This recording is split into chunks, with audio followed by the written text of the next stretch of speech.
Hello बच्चों, let's question a steel cable with a radius of 1.5 centimeter supports a lift with the maximum stress not exceed 10 power of 8 Newton per meter.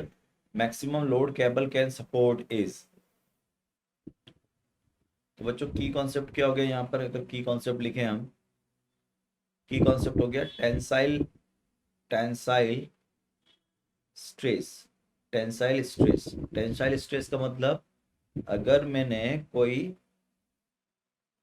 इस तरह से एक road ले लिए और उस पर मैंने एक फोर्स डेवलप कर दिया ऐसा, ठीक है, ये एक वेट लगा दिया पर, तो जो mg फोर्स लगेगा ये, तो स्ट्रेस जो हो जाएगा बच्चों वो हो जाएगा tensile stress is equal to mg over area. तो mg की तरह अगर अपन देखें तो वो हमको 10 पावर ऑफ 8 न्यूटन पर मीटर स्क्वायर दे रखा है, न्यूटन पर मीटर स्क्वायर। ये आपको क्या दे दिया उसने? स्ट्रेस।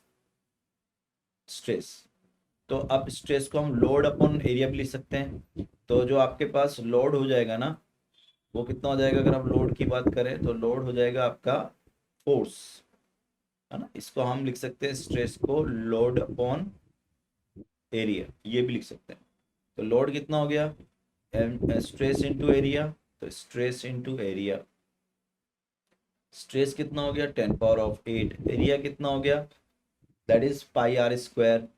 पाई इंटू आर हो गया 1.5 का whole square into 10 power minus 4 whole square into 10 का power minus 4। So that is equal to 10 power of 8 into pi into 1.5 का होल स्क्वायर 2.25 इंटू 10 का पावर माइनस 4। ठीक है, तो अगर फाइनल इसका आंसर अपन देखेंगे तो कितना आ जाएगा?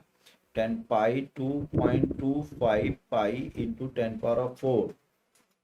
पाई को मल्टीप्लाई करोगे लगभग बच्चों 7 हो जाएगा, है ना। तो ये हो जाएगा 7 इंटू 10 पावर ऑफ 4। ठीक है, क्या ये सेंटीमीटर था, तो ये हो गया आपका 10 पावर, क्योंकि 3 से मल्टीप्लाई कर रहे हैं यहाँ पे अपन। तो राइट आंसर हो जाएगा आपका, लगभग जो आंसर जाएगा अपना क्या, वो थर्ड चला जाएगा। फाइनल आंसर तो question is C. I think you understood it. Best of luck.